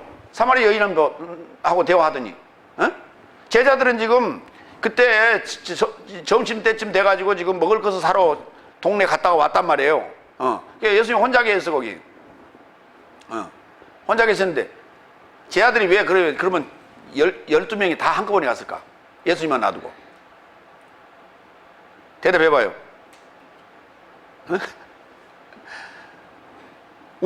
야곱의 우물가에 예수님 혼자 계시고 12이 다 갔어요. 그렇죠? 왜 빵이 무거우니까 같이 들고 오려고 그랬을까? 그랬을까? 안 그랬을까? 아니 너무 배가 고파. 그러니까 가서 미리 먹고 오려고. 오면서 그냥 들고 오면서 좀 먹고 오려고. 너무 배가 고파서. 그렇죠? 그러면 예수님 배가 고팠어? 안 고팠어? 예수님도 마찬가지. 그렇죠? 근데 예수님 같이 갑시다 그랬더니 예수님이 안 간다고 그래서 그냥 혼자 계신 거예요. 그렇죠? 아니 그래도 그렇지. 요한은 그래도 거기 좀 같이 말동무라도 하고 있었어야지. 그렇잖아요. 예. 나 요한은 그래도 좀 사람이 좀, 예? 좀 이렇게 듬직한 줄 알았더니 요한도 따라가 버렸어요. 아무도 없었어요. 그런데 갑자기 그러고 앉아있는데 사마리아 여인이 물 들어온 거예요. 그래고 사마리아 여인하고 둘이 한참 얘기를 막 하는데 어디 얘기까지 갔어요? 남편 얘기 갑자기 하다가, 아니, 둘이 남녀가 유별한데 둘이 앉아갖고 얘기하면서 뭐 남편 있냐? 너 남편 있냐고 물어보면 지금 무슨 생각으로 지금 물어본 거예요? 그 여자 보고 남편 있냐고 물어보면 그럼 뭔 생각이 있어서 그런 거 아니에요? 그렇죠? 그럼 맞다니까. 그런 의도로 물어봤어요. 네 남편이 5이 있었는데, 지금 있어도 네 남편이 아니다. 근데 네 남편 있냐 그랬더니, 남편이 없습니다. 그런단 말이에요. 그렇죠? 그래갖고 막 그냥 둘이 그냥, 이게 이야기의 꽃이 그냥 한참 꽃을 피우고 있는 거예요. 근데 그 내용이 그 뒤에 뭐가 나오냐면, 당신들은 예배할 곳이 뭐 예루살렘에, 우리는 사마리아에서 예배하는데 당신들은 예배할 곳이 따로 있답니다. 그렇게 얘기를 한단 말이에요. 그러니까 예수님께서 예배하게 대해서 또 참 1장 또 설교를 하시잖아요. 그렇죠? 그러고 한참 그런 얘기를 하고 있는데 제 아들이 그때 온 거예요. 그러니까 제 아들이 와서 끼어들지를 못하고 있는 거. 얼마나 둘이 진지하게 불꽃이 튀고 있는지. 그렇죠? 왔는데 쳐다왔냐? 이 말도 안 해. 그렇죠? 야, 저기 아주머니 우리 먹고 할까요? 이 말도 안 해. 그렇죠? 둘이 그냥 쳐다보고 그냥 이야기 꽃을 피고 있는 거예요. 그러니까 끼어들지도 못하고 오다 말고 이러고 서서 이러고 보고 있어요. 자, 그러다가 이제 이 여인이, 사마리아 여인이 물동이를 내던지고 동네로 들어갔단 말이에요. 야, 선지자가 나타났다 그러고 갔단 말이에요. 그렇죠? 그러니까 이제 예수님 보고 시장하시죠, 잡수시고 하시죠. 그랬더니, 야, 나는 너희가 알지 못하는 양식이 있느니라. 여태 먹었대. 배부르다는 거예요, 지금. 사마리아 여인이 먹었다는 거야. 근데 세례 요한도 지금 뭐라 그랬어? 메뚜기 먹고 석청 먹고 지금 그러고 일하고 있다니까. 쉴 틈도 없이. 그랬더니 야, 세례 요한은 완전히 자연식으로 잡섰네. 웰빙이다, 웰빙. 이렇게 해석을 하면 안 된단 말이에요.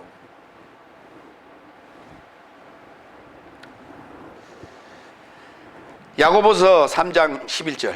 샘이 동일한 구멍에서 어찌 단물과 쓴물을 쏟아내겠느냐. 요 샘은 어떤 샘이에요? 지혜로운 자는 깊은 우물에서 물을 길어낸다고 그랬죠. 잠언서에 보면. 그렇잖아요. 그러면 지혜로운 사람은 저 20m 되는 그런 에서 물을 길어내는 자는 지혜로운 자죠. 그렇죠? 요즘은 150m 안반수, 150m 안반수에서 모터로 그냥 끌어올리죠. 그렇잖아요. 그 친구는 지혜로운 자네. 그걸 그렇게 이해하는 어리석은 자가 어디가 있겠어요? 그럼 아무도 없지. 네 자신 안에서, 네 마음 안에 깊은 곳에서 말씀을 끌어내는 얘기를 하고 있는 거 아니에요? 그렇죠? 그러면 계시록 22장에 보면 거기 예루살렘 성에서 나오는 물이 있죠. 생명수가 있죠. 그 생명수 강가에 실과들이 심겨져 있고 거기서 열매를 맺히고 있잖아요. 그것이 어디요? 그곳이 어디요? 우리 속이지. 그걸 밖으로 갖다가 묘사를 해놓고 그림을 그려놓고 그런 어리석은 자들이 어디 있어? 여기 지금 샘이 동일한 구멍에서 어찌 단물과 쓴물을 내겠느냐라는 얘기가 지금 우리가 말하는 요 사상의 내용 아니에요. 야고보서 3장 14절. 그러나 네 삶의 마음 안에 독한 시기와 당쟁을 지녔다면 자랑하지 말고 진리에 역행하는 거짓말하지 말자. 그러니까 속에 이 문제를 해결하지 못하고, 요 독한이라는 단어가 이게 쓴 거란 말이에요. 쓰다는 말이. 우리가 쓴뿌리 이런 말도 많이 하죠. 쓴 것이 안에 있다면 자랑할 게 아니라니까. 그 쓰리 쓴 것을 배에는 썼지요. 입에는 달고. 요 책을 갖다가 열린 책자 비블리아리디온을 먹었더니 이게 먹었더니 이 책을 먹었어요? 말씀을 먹었지. 말씀을 먹었어요. 증거된 말씀을, 이 중성명사라고 해요. 증거된 말씀을 먹었어요. 그랬더니 입에는 달고 배에는 썼어. 그렇죠? 자, 무슨 얘기냐? 여러분, 스타우루스에 와서 설교 들어보고 스타우루스에 와서 공부를 해보니까 어때요? 입에는 달죠? 너무너무 좋아. 그렇죠? 그래서 단내가 나. 그래서 좋다고 입에 침이 마르도록 막 그냥 칭찬을 해. 그렇죠? 공부할 때는. 자, 그렇게 좋으면 이제 증거하셔야죠. 그랬더니 하늘 한번 쳐다봅니다. 왜? 배가 아파서. 증거를 못 하겠대. 왜? 생각이 무지 많아, 이게. 이걸 누가 받을 것이며, 맨날 근심 걱정으로 잠을 못 잔다는 거야. 그럼 배가 아프지, 당연히. 속 쓰리고. 그럴 거 아니에요. 그러면 어떻게 해야 돼? 녹여내야죠. 녹여내야지. 그러니까 요 쓴물을 갖다 주면 안 된단 말이에요. 요 쓴물을 주면 안 되고, 당신이 받을 때도, 이 입으로 받을 때는 단물 아니었어요. 그렇죠? 그러면 상대에게 줄 때도 단물을 주라고, 단물을 느끼도록. 그렇죠? 이 복음은 당연히 들어야 될 것을 들어야 되기 때문에, 궁금했던 걸 들어야 되기 때문에 달아요. 그런데 전하려고 생각하니까 배는 쓰다고. 이게 왜? 걱정이지. 받기는 받았는데. 그렇죠? 누구한테 전해? 그렇죠? 차라리 안 받을 걸. 먹을 때는 좋았지. 이런 거예요, 지금. 근데 그게요, 지식으로 전하려니까 힘든 거예요. 네 삶 전체로 전해라. 오늘 이제 결론이 그거예요. 네 삶 전체로 전해라.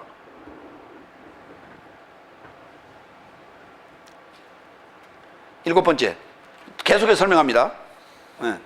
그리고 내가 사자 손에서 책자를 취하였고 그것을 삼켰더니 내 입안에서는 꿀같이 달콤하더라. 그러나 그리고 그것을 내가 먹었더니, 삼켰더니, 그렇죠? 나의 배가 쓰게 되었다. 하하. 에스겔서 아까 2장 8절 우리가 못 읽었죠? 한번 읽어봐요. 인자야, 내가 내게 이르는 말을 듣고 그 패여간 족속같이 패여가지 말고 네 입을 벌리고 내게 주는 것을 먹으라 하시기로, 내가 보니 한 손이 나를 향하여 펴시고 그 손에 두루마리 책이 있더라. 그가 그것을 내 앞에 펴시니 그 안팎에 글이 있는데 애가와 애곡과 재앙의 말이 기록되었더라. 하나님의 말씀을 제대로 우리가 받아 먹으면 달아요. 그런데 이게요, 토해내면 아니 글쎄 다 죽어버린다니까. 살아야 되는데 죽어. 왜? 못 받으니까 죽어요. 그렇죠? 그러니까 애가요, 애곡이요, 재앙이라니까. 이게. 저도 이게 수많은 이들을 지금 시들에게 이걸 전했는데, 다 죽어요. 죽어. 못 받고. 다들 달콤하대. 근데 집에 가더니 다들 그냥 배가 아파서 죽었어.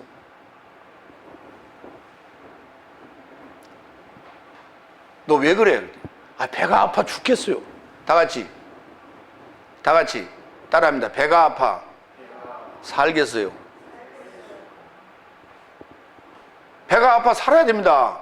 근데 배가 아파 다들 그러죠? 옛날에 배가 아파 죽겠어요. 그래서 진짜 배가 아파 죽는다니까. 요한복음 6장 48절로 50절. 내가 생명의 빵이니라. 네 삶의 조상 삶은 광야 안에서 만나를 먹고 죽었어도 지금 하늘에서 나서 내려오는 이 떡은 누구나 먹고 죽지 않게 하려는 것이다. 만나 먹고 죽었죠? 다 죽었다니까. 그런데 만나가요. 만나가 뭐냐면 만나는 거예요. 에? 우리 할머니들 있죠? 이렇게 음식 담그고 참 만나다. 어? 이 참 만나다. 이 어느 지방 사투리예요? 저 아랫지방에서 그래요. 서울 사람들은 뭐라 그래? 아, 먹고 참 맛있다 그러지. 그럼. 근데 저 아랫역 사람들은 이거 참 만나다. 맛이 난다 그 말이 그렇죠. 그래서 만나. 무슨 맛이 나길래? 만나라 그래요. 그런데 이 만나게 먹고 죽었대. 우리 조상들은 다 만나게 먹고 죽었다는 거예요. 지금 다섯째 날에 속한 사람들은 어때요? 하나님 말씀을 만나게 먹고 다 죽죠. 우리는 만나게 먹고 살아야 된다니까. 아시겠어요? 그러니까 배에 쓴 것을 느껴야만이 사는 겁니다. 근데 못 느끼는 거예요. 지금 감각이 없어서. 문득병 환자라. 그걸 못 느끼는 거예요. 그래서 만나게 먹고 죽으려고 그냥 하여튼 쫓아다니기는 열심히 쫓아다녀요. 기도원도 쫓아다니고 어디 집회한다고 쫓아다니고 하여튼 만나게 먹고 하여튼 그러고는 다 죽었어. 지금도 죽고 있어. 그런데 왜 이렇게 만나게 먹었는가 보자고요. 출애굽기 16장 31절 이스라엘 족속이 그 이름을 만나라 하였으며 누가 그랬다고요? 이스라엘 족속들이 그랬다니까. 가시 같고도 희고 맛은 꿀 섞은 과자 같았더라. 그래서 만나다 그런 거예요. 이 만나란 뜻은 이것이 무엇이다냐. 이것이 무엇이다냐. 우리 한때 그런 TV에 그런 유행어가 있었죠. 이것이 무엇이 쓰는 물건인고. 그렇죠. 그 말이 만나란 말이에요. 그게 여러분 음식이 참 맛있다.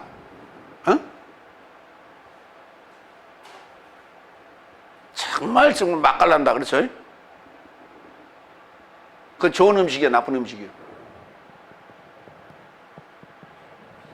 나쁜 음식에 속할 확률이 높습니다.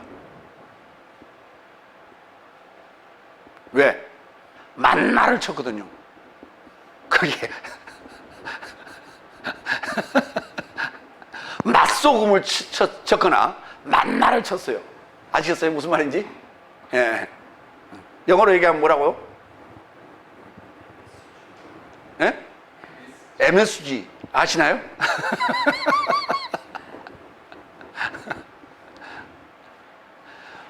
MSG를 풀면 뭐예요? 맛있게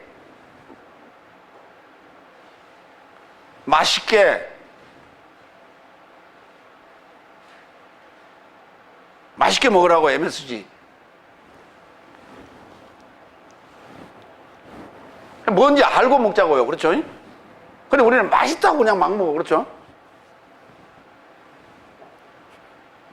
그러면 죽는 거예요. 병 걸려서.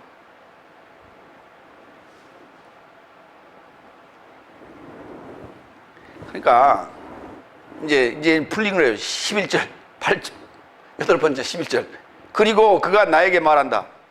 너를 백성 삶과 나라 삶과 방언 삶과 많은 임금 삶에게 다시 예언함이 마땅하대. 에? 무엇을 예언한다고요? 잘 읽어봐요. 너를 예언하대. 너를 지금까지 했던 거 빼놓고 말고 다시 예언해래. 다시 예언해. 다시 해.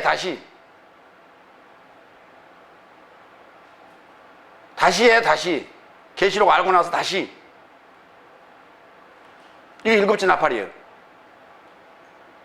계시록 모르고 백날 얘기해봐요. 그거는 예언이야 아니야?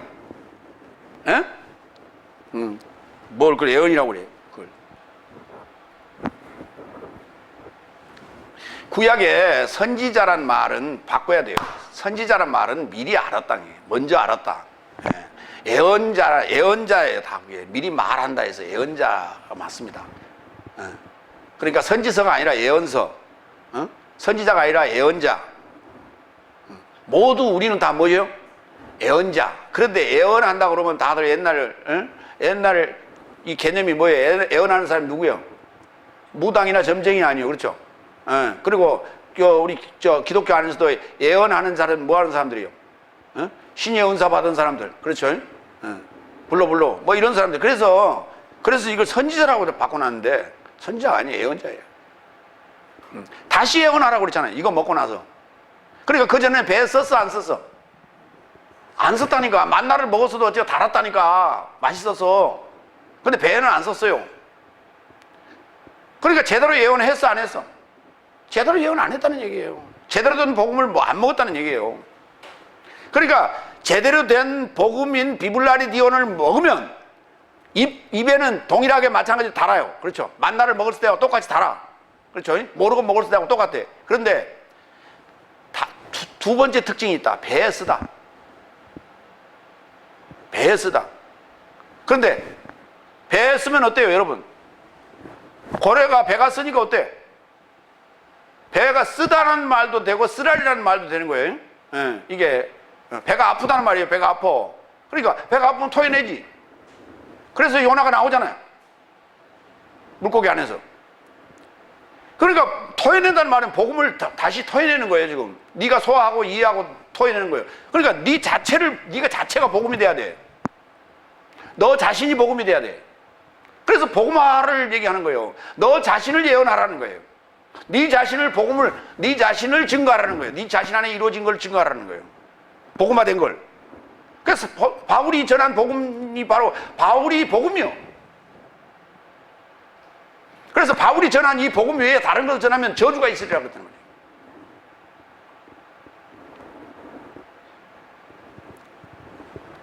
계시록 11장 3절. 내가 요 뒤에 나오는 겁니다. 예언이라는 단어를 봐요. 예언이 어떻게 나오는가? 내가 나의 두 증인 삶의 권세를 주리니 저 삶이 굵은 베옷을 입고 1260일을 예언할 것이다 그랬어요. 이게 11장 바로 나옵니다. 다음 장에. 이게 여섯 나팔에 해당돼요. 여기도. 사도행전 2장 17절로 18절. 그리고 이 상황은 최후의 날 삶 안에 있을 것이라고 하나님께서 말씀하신다. 나의 영으로부터 모든 육체를 연결하여 내가 부을 것이며 그러면 네 삶의 아들 삶과 딸 삶은 예언할 것이요. 그렇죠. 여기는 부은다 그랬어. 그렇죠. 그럼 우리가 받아 먹어야지. 그렇죠. 예, 뭐를? 생명의 영을. 그렇죠.